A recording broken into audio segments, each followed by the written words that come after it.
Sacrifice শুনলে আমাদের ইতিহাসের কথা মনে পড়ে। বাট তোমরা কি জানো এমন কয়েকটি স্যাক্রিফাইস আছে যাদের স্যাক্রিফাইস পুরোপুরি বৃথা গিয়েছে এবং তাদের স্যাক্রিফাইসের কোনো মানেই হয় না। এবং শেষ একজনের কথা বললে তোমাদের মুখ থেকে শুধু একটা কথা বাড়াবে, बेटा तुमसे ना हो पाएगा।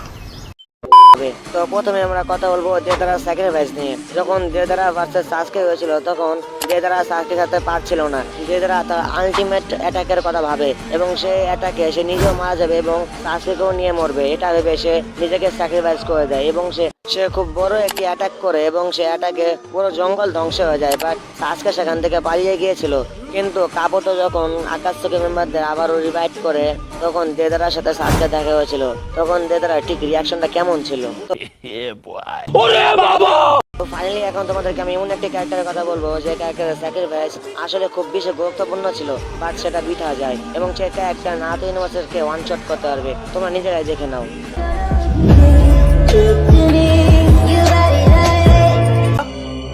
ये क्या बक रहे हो मादरचोद?